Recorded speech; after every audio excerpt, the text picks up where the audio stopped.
اس کے بعد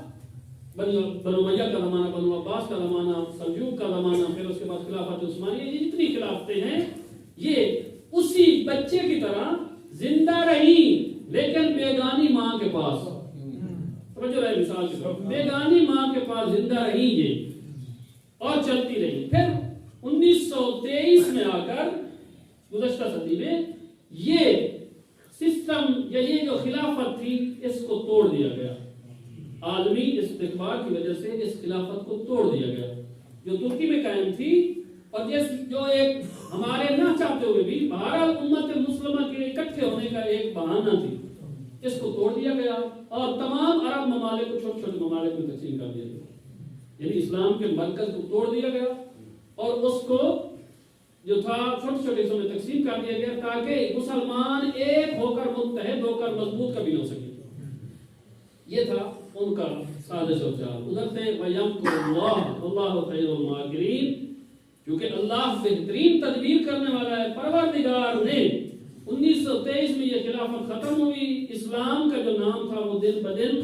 زیر شعاع چلا جا رہا تھا، اور ظالم جو تھے چاہے مغربی طاقتیں تھی وہ دن بدن طاقتور ہو رہی تھی. ایسے میں پروردگار نے یہ منصب جو علی سے چھین لیا گیا تھا دوبارہ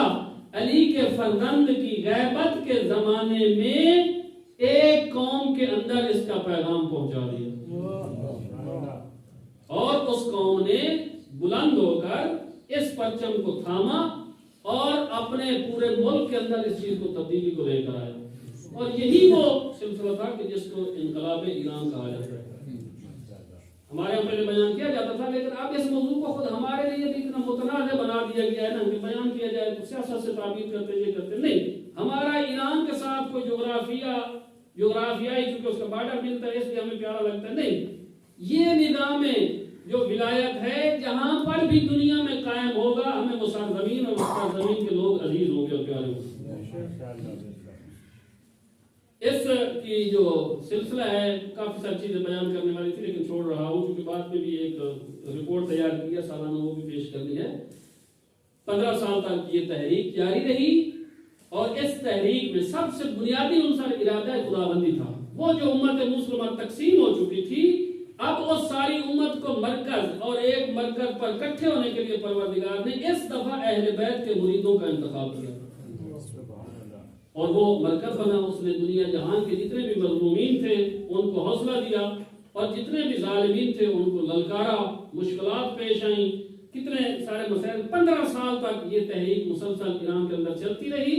اور 15 سال کے بعد یہ 11 فروری 1979 کو امام خمینی علیہ الرحمہ کہ جو اپنے زمانے کے فقیہ بھی تھے، اصولی بھی تھے، مفسر بھی تھے، محدث بھی تھے، عارف بھی تھے، فیلسوف و حکیم بھی تھے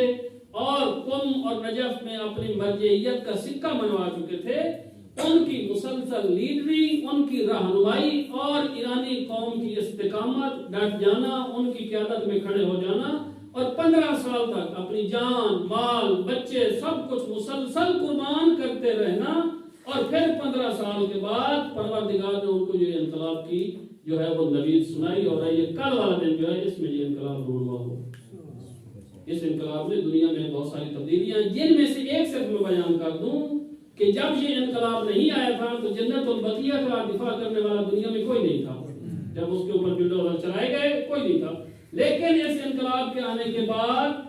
ایسے ایسے فرزندان اور غلامان علی تیار ہوئے کہ جنہوں نے نہ سامرہ کو شہید ہونے دیا اور جنہوں نے نہ دمشق میں سیدہ زینب کے مزار کو شہید ہونے دیا بلکہ وہاں پہنچ کر پوری دنیا سے اپنی طرف سے نذرانہ عقیدت پیش کیا اور ہمارے لیے پیغام چھوڑا کہ یہی راستہ درست ہے اور یہی راستہ حق ہے اور اس راستے پر چلنے کی کوشش کرنا اور اس راستے کے علاوہ جو راستہ آپ لوگوں کو بتایا جائے یا اس سے بڑھ